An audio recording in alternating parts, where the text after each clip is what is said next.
안녕하세요. 잡시광입니다. 도시바 하면 1970년대부터 80년대 일본 전자산업의 상징이었습니다. 당시 일본에서는 도쿄 대학을 졸업한 학생들이 가장 선망하는 직장이 도시바였을 정도로 도시바는 일본의 자랑이었습니다. 1985년 세계 최초로 노트북을 선보였고 1987년 낸드 플래시 메모리를 발명한 것도 도시바였습니다. 2010년에는 안경 없이 3D 영상을 시청할 수 있는 LCD TV를 세계 최초로 상품화했던 회사 역시 도시바였습니다. 그랬던 도시바가 한없이 추락하더니 이제는 해외 펀드들의 인수전에 휘말려 공중분해의 운명을 사실상 받아들인 상태입니다. 얼마 전 영국계 투자 펀드인 CVC 캐피털 파트너스는 도시바 주식 전량을 공개 매수해 비상장 기업으로 전환하겠다고 밝혀 일본인들의 자존심에 큰 상처를 안겼습니다. 이렇게 되면 도시바 주식은 비공개로 전환하게 되고 주식시장에서 사라지게 됩니다. 게다가 인수액은 겨우 23조 4,300억 원으로 추산되면서 일본 정계는 도시바가 헐값 매각될 수도 있다는 사실에 충격을 금치 못했습니다. 영국계 투자펀드 CVC 외에도 대형 사모펀드 KKR, 베인캐피탈, 캐나다계 브룩필드 자산운용 등이 도시바 인수를 검토 중인 것으로 알려졌습니다. 최종 인수자가 누가 됐든 도시바가 이들의 인수 제안을 수락하면 일본 기업이 아닌 외국 기업의 손에 들어가게 됩니다. 도시바가 경제 안보에 직결되는 원자력 발전 사업을 하고 있기 때문에 해외 자본이 도시바를 인수하려면 일본 경제산업성의 동의를 얻어야 해서 넘어야 할 산이 많은 게 사실입니다. 하지만 도시바의 경영 여건상 해외 자본의 헐값 매각은 기정사실화되었습니다. 오랜 세월 일본제철, 도요타 자동차와 함께 일본 산업계를 주도했던 도시바가 왜 이렇게 몰락했을까요? 결정타는 2015년 발생한 회계부정 사건이었습니다. 도시바가 실적을 부풀리기 위해 5년간 대규모 회계 조작을 감행했다는 사실이 드러난 것입니다. 또 엄청난 금액을 주고 인수했던 미국 원자력 발전사 웨스팅하우스가 대규모 손실을 내자 돌이킬 수 없는 수렁에 빠지게 된 것인데요. 최근 뛰어난 실적을 내고 있는 삼성전자의 성공은 도시바의 몰락과 대비되어 일본인들에게는 씁쓸한 감정을 자아내기에 충분합니다. 그래서인지 최근 일본 언론은 칼럼을 통해 일본 정치계와 재계를 향해 이렇게 충고하고 있습니다. 삼성전자와 SK하이닉스의 파격적인 성과급을 봐라. 한국에서 배워라. 일본 니혼게이자의 신문은 최근 삼성전자와 SK하이닉스 등 한국 반도체 기업들이 파격적인 성과급을 지급했다는 뉴스를 자세히 보도했습니다.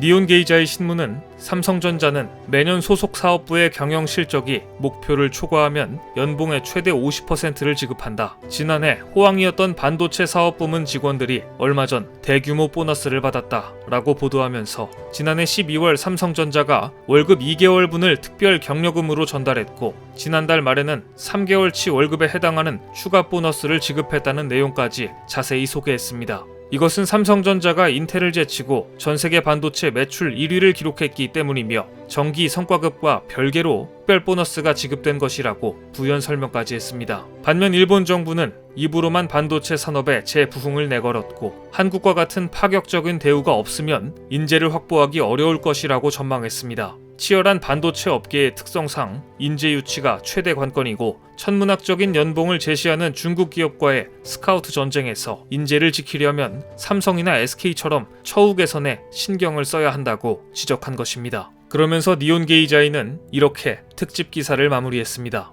일본의 경직된 임금 체계가 문제다. 반도체 산업을 재부흥하려면 경쟁력의 원천인 기술자를 어떻게 확보하고 육성해야 하는지 한국의 사례로부터 배울 것이 많다. 비슷한 시기 도시바의 상장 폐지 소식과 삼성전자의 엄청난 성과급 소식을 접한 일본인들은 적잖은 충격을 받았습니다. 일본이 한국을 부러워할 수밖에 없는 소식은 연이어 들려오고 있습니다. 애플은 오는 2024년 아이폰 폴더블 폰을 내놓을 것으로 예상되는데 최근 미국 IT 전문 매체 폰 아레나가 컨셉 디자이너 안토니아 드 로사가 제작한 애플 폴더블 폰 예상 모습을 공개했습니다. 그런데 애플이 내놓는다는 폴더블 폰의 디자인은 삼성이 이미 오래전 출시한 갤럭시 Z 플립과 상당히 비슷했습니다.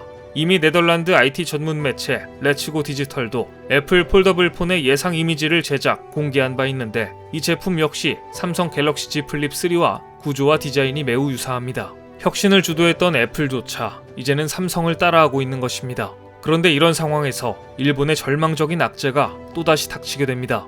일본은 지금 반도체 부흥을 외치며 반도체 생산 투자에 박차를 가하고 있습니다. 하지만 마음은 급한 반면 생산 시설이 따라와 주질 않고 있습니다. 이런 상황에서 얼마 전 일본의 대표적인 반도체 낸드 플래시 공장이 원재료 오염 사건으로 생산 중단에 들어가 버린 것입니다. 이 소식은 곧 전 세계에 타전됐고 낸드 플래시 반도체의 공급 부족으로 가격은 반등할 것이며 그 반사 이익은 삼성전자와 SK 하이닉스 등 한국 반도체 기업이 가져갈 것이라는 분석까지 나와 일본을 울상짓게 만들었습니다. 미국 웨스턴 디지털과 일본 키옥시아가 공동 운영하는 일본 낸드 플래시 제조 시설은 지난 1월 말 발생한 오염 사고의 영향으로 결국 가동 중단됐습니다. 낸드 플래시는 USB, SD 카드 등 휴대용 장치의 저장 공간으로 쓰이는 비휘발성 메모리 반도체로 삼성전자를 필두로 한미일 반도체 기업이 치열한 경쟁을 벌이는 분야입니다. 키옥시아는 낸드 플래시에서 삼성에 이어 업계 2위의 업체인데 원재료 오염이라는 사고가 발생해 심각한 생산 차질을 빚게 된 것입니다. 블룸버그 통신은 안 그래도 지금 전 세계적으로 반도체 품귀 현상이 경제 전반을 위협하고 있는 상황에서 또 다른 생산 차질이 일어났다. 일본 키옥시아 반도체 공장의 원재료 오염 사태는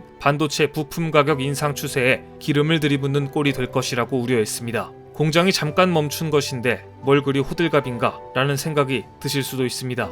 하지만 보통 한 번 중단된 반도체 라인이 복구되려면 최소 3개월가량이 소요됩니다. 게다가 일본 키옥시아 반도체 공장의 경우 3개월 후에는 재가동될 수 있을지 정상화 시점마저 불투명합니다. 시장 조사기관 트렌드포스는 당초 과잉 공급으로 2분기까지 낸드 플래시 평균 가격이 하락할 것이라는 전망이 나왔었지만 키옥시아 공장이 생산 중단되면서 기존 전망을 뒤집고 2분기에 낸드 플래시 가격이 5에서 10% 급등할 수 있다고 내다봤습니다. 그리고 그 반사 이익은 한국 반도체 기업들이 될 것이라고 전망한 바 있습니다.